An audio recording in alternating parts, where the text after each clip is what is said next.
Bonjour, j'espère que vous allez bien. J'aimerais continuer sur le thème abordé par Jean, à savoir comment rendre l'amour plus fort au sein de notre couple. Nous voulons tous vivre une vie de couple heureuse, épanouie, qui nous apporte de la joie, de la satisfaction et du bonheur, n'est-ce pas?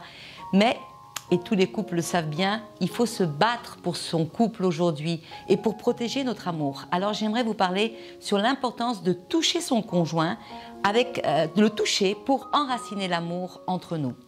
J'ai lu un jour au sujet d'une expérience macabre faite en Roumanie sur des bébés que l'on a isolés de toute forme d'affection physique pour étudier l'impact de la tendresse et du lien affectif sur l'être humain.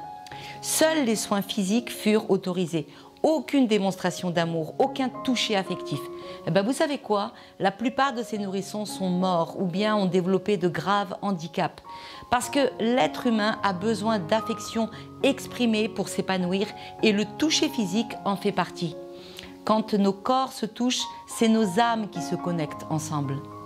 Les références au toucher sont multiples dans la Bible. À de nombreuses reprises, Jésus touché pour guérir. On lui amenait les malades, il les touchait et son toucher les guérissait. La belle-mère de Pierre, elle était alitée avec beaucoup de fièvre. Jésus a tout simplement touché sa main et ce contact physique était déclencheur dans le monde spirituel. Dans Matthieu 8, on voit qu'il touche sa main et la fièvre l'a quittée, puis elle s'est levée et les a servis. Quand on lui amène des petits-enfants, c'est en les touchant qu'il les a bénis. Dans Marc 10, on lui amena des petits-enfants pour qu'il les touchât. Toucher pour aimer, toucher pour bénir, toucher pour guérir, toucher pour prendre soin de l'autre. Le toucher physique, vous savez, vient renforcer l'amour dans notre mariage. Le toucher, c'est l'antidote aux rancunes et aux amertumes installées. Oui, parce que ton cœur doit se nettoyer de son amertume pour que vos corps puissent se toucher librement. Les couples qui continuent à se toucher avec une tendresse fraîche tous les jours entretiennent la flamme de l'amour dans leur mariage. D'ailleurs, les psychologues nous disent que les couples qui sont unis et qui se touchent régulièrement résistent davantage aux tentations. Quand tendrement tu glisses ta main dans celle de ton mari, quand tu enlaces ton épouse avec tendresse, quand tu glisses ce petit baiser d'amour derrière son oreille, en réalité tu lui dis avec force à l'autre, tu lui dis je t'aime, tu comptes pour moi, je te veux tout près de mon cœur et votre amour est alimenté. La science nous dit que le sens du toucher libère des endorphines. C'est l'hormone du bien-être dans notre corps chez la personne qui touche et celle qui est touchée. Et oui les amis, le toucher guérit l'âme.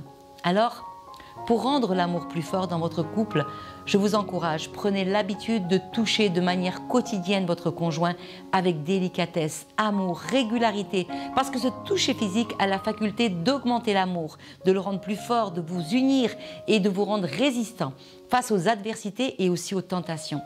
Le toucher, plus encore que nos autres sens, appelle l'intimité et réduit les distances dans notre couple.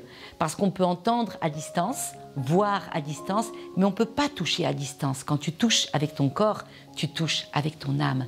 Et quelque chose de merveilleux se passe. Quand tu prends ton conjoint dans tes bras, quand tu caresses le visage de ton épouse fatiguée ou découragée, quand tu enlaces ton mari avec tendresse, ton toucher a le pouvoir de donner de la force et de guérir. Et l'amour augmente. Jésus touchait pour aimer, pour guérir. Par le toucher, tu rendras l'amour plus fort. Alors, merci d'avoir pris le temps d'écouter cette vidéo pour améliorer, renforcer l'amour dans ton couple. Et je te dis à très bientôt.